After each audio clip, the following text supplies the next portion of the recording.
Assalamualaikum warahmatullahi wabarakatuh.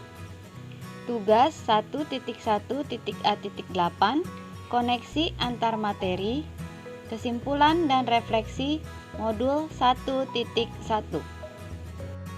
Tugas ini dibuat oleh Ani Ruhiani, calon guru penggerak Angkatan 5, Kota Tangerang, Provinsi Banten.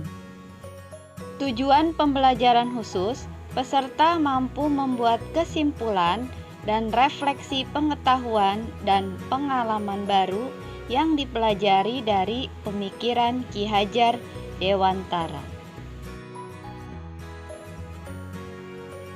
Adapun pertanyaan pemantik dalam membuat kesimpulan dan refleksi terhadap pemikiran Ki Hajar Dewantara diantaranya adalah: apa yang Anda percaya tentang murid dan pembelajaran di kelas sebelum Anda mempelajari modul 1.1? Yang kedua, apa yang berubah dari pemikiran atau perilaku Anda setelah mempelajari modul ini? Dan yang ketiga, apa yang dapat segera Anda terapkan lebih baik agar kelas Anda mencerminkan pemikiran Ki Hajar Dewantara? Berikut ini adalah kesimpulan dan refleksi terhadap pemikiran Ki Hajar Dewantara. Sebelum mempelajari modul 1.1 ini, saya masih menganut teacher centered learning. Jadi pendidikan masih berpusat pada guru.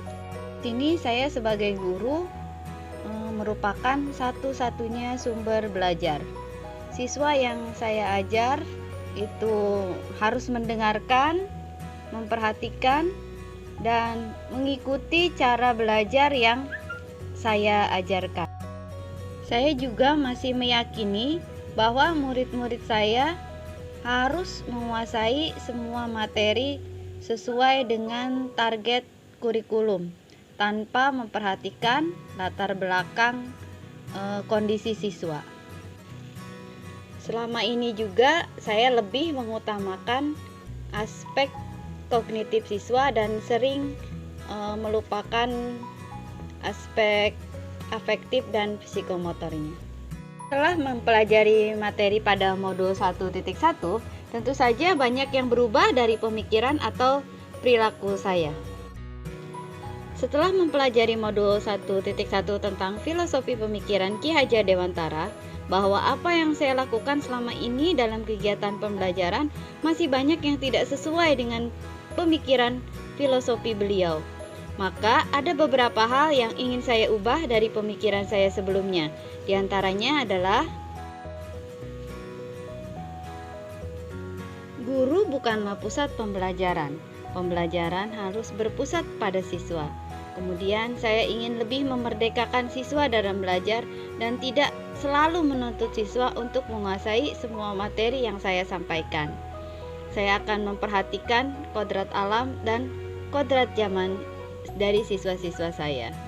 Dan tidak hanya mengutamakan aspek kognitif siswa, saya juga akan memperhatikan aspek afektif dan psikomotor. Juga saya akan lebih mementingkan pendidikan karakter dan budi pekerti siswa. Yang dapat segera saya terapkan supaya menjadi lebih baik agar kelas saya mencerminkan pemikiran Ki Hajar Dewantara, di antaranya adalah: sebelum kegiatan pembelajaran dimulai, saya akan membuat kesepakatan kelas. Kesepakatan kelas ini dibuat oleh seluruh siswa, ya, disepakati bersama-sama sehingga nantinya mereka merasa nyaman. Karena peraturan atau kesepakatan ini bukan dari guru yang membuat, tapi dari mereka sendiri, dan untuk mereka sendiri disesuaikan dengan keinginan mereka. Tentu saja di sini saya sebagai guru hanya mendampingi dan mengarahkan atau menuntun, ya, supaya kesepakatan itu adalah kesepakatan yang baik untuk mereka. Ya, diharapkan karena kesepakatan ini mereka yang membuat, mereka juga bisa merasa lebih nyaman dan bisa menaatinya dengan rasa senang. Kemudian saya akan menjelaskan kepada siswa bahwa guru bukan satu-satunya sumber belajar. Pembelajaran akan dirancang berpusat kepada siswa, dan siswa bisa mencari sumber belajar lainnya yang sesuai dengan kodrat alam dan kodrat zaman mereka. Di sini saya juga akan berperan tidak sebagai penuntut, tapi sebagai penuntun. Setiap anak itu sudah punya garis samar-samarnya sendiri-sendiri.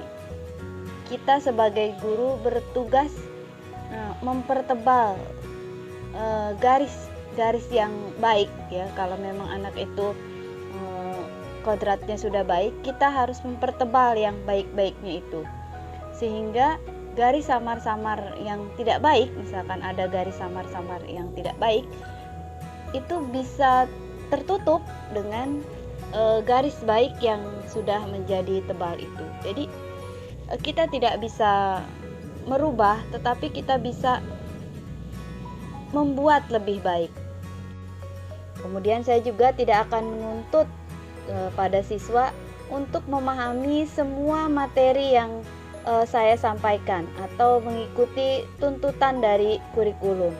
Tapi kita sebagai guru akan menuntun ya, seperti semboyan Ki Hajar Dewantara, ing ngarso sung tulodo, di depan memberi teladan, ing madyo mangun karso, di tengah memberi semangat, dan tuturi handayani, di belakang memberi dorongan.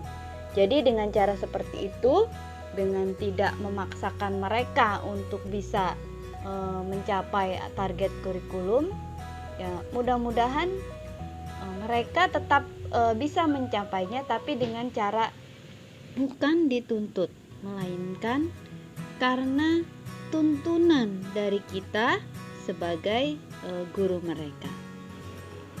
Saya juga akan mulai menciptakan suasana belajar yang menyenangkan, yaitu salah satunya dengan menerapkan permainan dalam kegiatan pembelajaran. Kemudian melakukan pendekatan kepada siswa dan juga orang tua siswa agar saya sebagai guru dan kita sebagai guru bisa lebih memahami karakter siswa.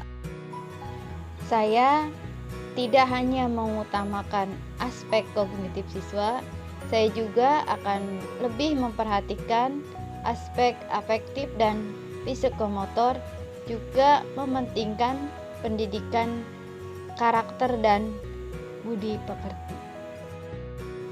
Demikian yang bisa saya sampaikan, kurang lebihnya mohon maaf jika masih banyak kekurangan. Terima kasih. Wassalamualaikum warahmatullahi wabarakatuh.